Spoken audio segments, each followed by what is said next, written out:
So when we talk about debt validation now, why not learn what Congress is saying from the vantage point, or should I say, from the point of view where debt validation information is? So this is where we go to now 12 CFR 1006.34. Right. There you go. And that's, I believe, on the CFPB. Straight from the, remember I told you earlier? Yeah. Straight from the source. The notice for validation of debt. Yep. That's you. Okay. So from there, what do you want to start from? The first point I'm seeing now, I have it pulled up here. And just to say one more time for the people, it's 12 CFR. 1006.34. Now, when you look it up, there's going to be two links for it, right? So there's one link for the Cornell website and there's another link for the CFPB. You're saying go straight to the CFPB website. Do not go to Cornell for the simple fact that it's not updated yet. Cornell was good for the old law. But now there's new updates. So, okay, so once again, for the people that are watching, if you're going to do some research and studying into this law, it's better to go into the CFPB website. Absolutely. Because this is the website with the updates that they're going to need to know how to properly, go about disputing on the debt that's on their credit report. So 12 CFR 1006.34, I see notice for validation of debts. Now, the first point here that I'm seeing is validation information required. Do you want me to read that or do you want to break it down? Go ahead. So the first one is, in general, except as provided in paragraph A2 of this section, a debt collector must provide a consumer with the validation information required by paragraph C of this section either. Keep going or stop. Words. A debt collector must provide a consumer with the validation information. So it says go down to C, right? Yes, sir. So we scroll down to C. So what is C saying? Validation information.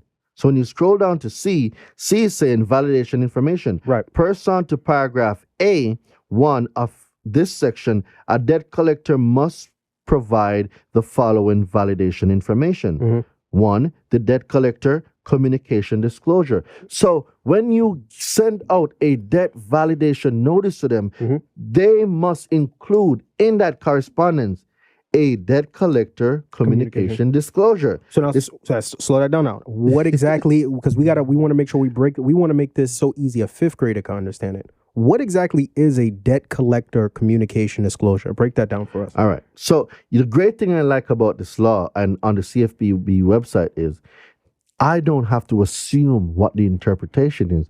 It's already there. So if you look right beneath it, it's going to say what? Official interpretation. So just click it. Yep. So when remember I told you that they have to send you so much things? I want you to click that for me. The official interpretation. Yes, all right, I'm here. And you're going to see the amount of stuff they got to send you. Do I want me to read it or? I mean, it's your show. We got time. It's a lot of stuff. Right. This is how we get the deletions. They don't have all the information. It's not some of the information. They must provide all the information. So we could go through. I mean, how fast can you read? I can read. Run through the entire thing. Let's get it. Section 1006.34 C1 provides that and stop me when you want to. Okay. Provides that validation information includes the statement required by 1006.18E. Section 1006.18E1 requires a debt collector to disclose its initial communication that the debt collector is attempting to collect a debt, that any information obtained will be used for that purpose. Section 1006.18E2 requires that a debt collector to disclose in each subsequent communication that the communication is from a debt collector. Okay.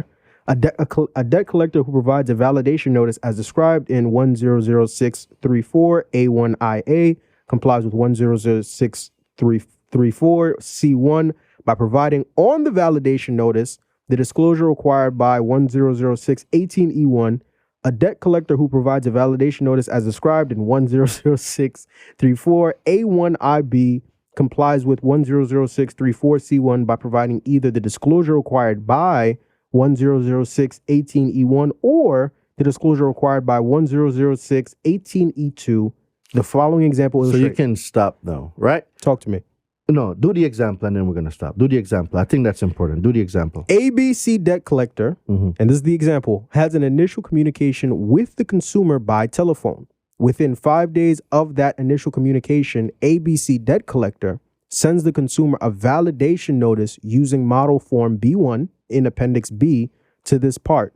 ABC debt collector has compiled with 1006.34C1, even though model form B1 includes the disclosure described in 1006.18E1 rather than the disclosure described in 1006.18E2.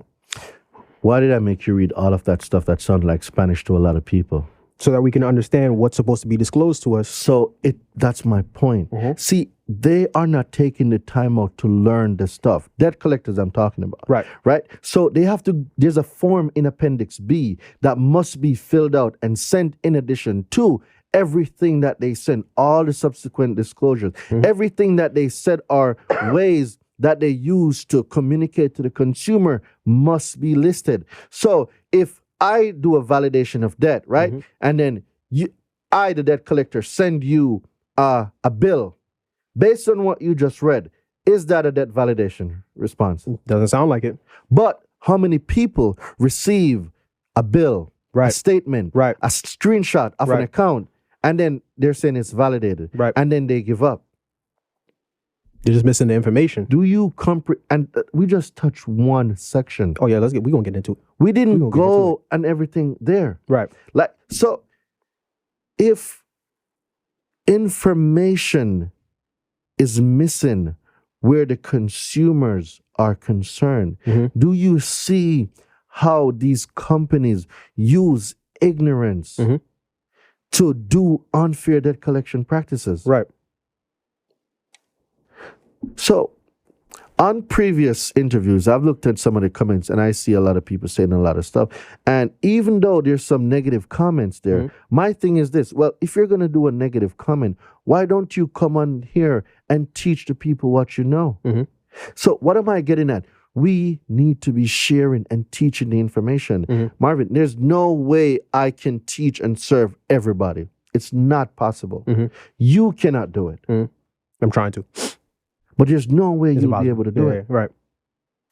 So as a group, everybody in the consumer law space, everybody in the credit repair space, we have a moral obligation and a fiduciary duty to bring this information to everybody that we serve. That's what I think. And it's through the information and the renewing of the mind that we will have more educated consumers that can take their power back. I love it. I absolutely love it. One thing I love about bringing you on here is that when I bring you on here, we really get nitty gritty as possible into the laws, right? We really break down the laws. We're here in 12 CFR 1006.34, the notice for validation of debts. And I'm looking, it's a lot of stuff here. And I want to break down some of the things that are here for, because now what's going to happen is people watching this, while they're watching this, are going to be reading through the laws. Absolutely. So, I mean, while I have you here, I might as well get more information on some of these things. I'm seeing something here. Talk to me a little bit more about, I see something here that says clear and conspicuous. Could you talk to me a little bit more about what clear and conspicuous is? Do you want me to read it first? Yeah, let's read it and then let's unpack it.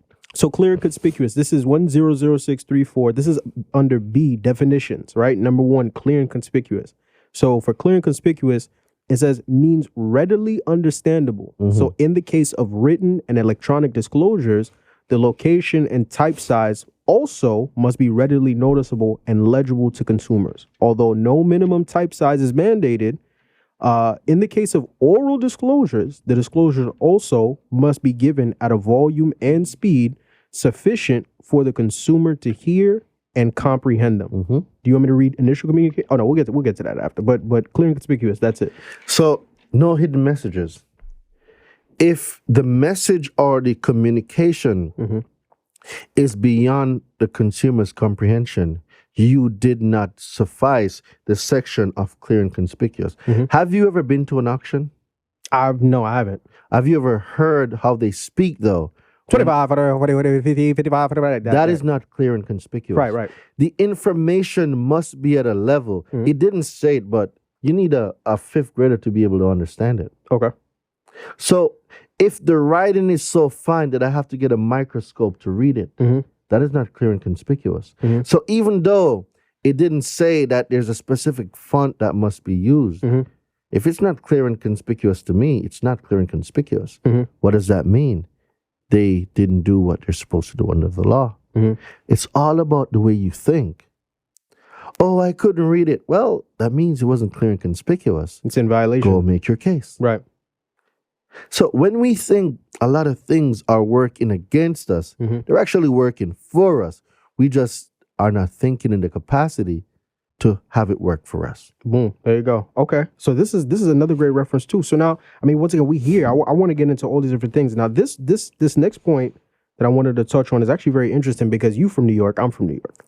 We deal with a lot of multilingual people. I'm looking through this law. I see something here that says Spanish language translation disclosure. Let me make sure. I think I scrolled past it. Let me get back down here. Where is it at? If you're able to find it before I am, let me know. The Spanish language translation disclosure. And this is still under 12 CFR 1006. So if you scroll down to the bottom, it's going to be at... Let me know where... I see it. See, there you go. Yeah. So can I read it? Please, because guess what? There's a lot of bilingual and multilingual people that's watching this right now. So they need to learn this. So go ahead. So I'm seeing here, it's under VI, right? So the Spanish language translation disclosure. This is still 12 CFR 1006-34. So it's saying either or both of the following disclosures regarding a consumer's ability to request a Spanish language translation of a validation notice. Can I read A? I mean, go ahead if you want to read all of that. Yeah, I'll just read it. So, wait, hold on. Oh, that's this says the statement, and then it says something in Spanish, which means contact us to request a copy of this form in Spanish. Wait, you read Spanish? Nah, barely. Pongas. Wow. See, I just learned something new about you. Barely. I don't know too much of it, but let me break what down. Well, let me break down what this is saying. Talk to me before you get tongue tied. Right. So, if not everybody English is their first language.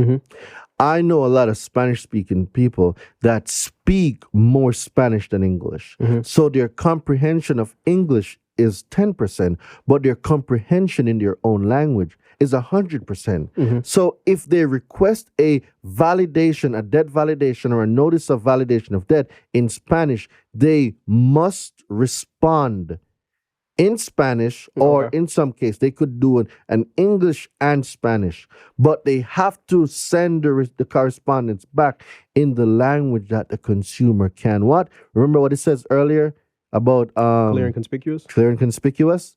So if they send it in another language that the consumer doesn't comprehend, is that proper communication? No. Because now we are at a communication barrier. Right. So if you're going to call yourself credit bureaus, and you're going to appoint yourself as the leading authority where you are gathering people's information and you're compiling this data, and then you're going to go over to FICO and throw it in their algorithm to spit out a credit score, right? You should be able to meet all language criteria. Not everybody speaks English.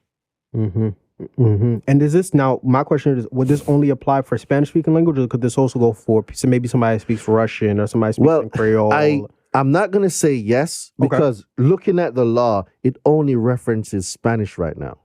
So I'm going to use Spanish for now until I can get more clarification. So I won't say yes. Got you.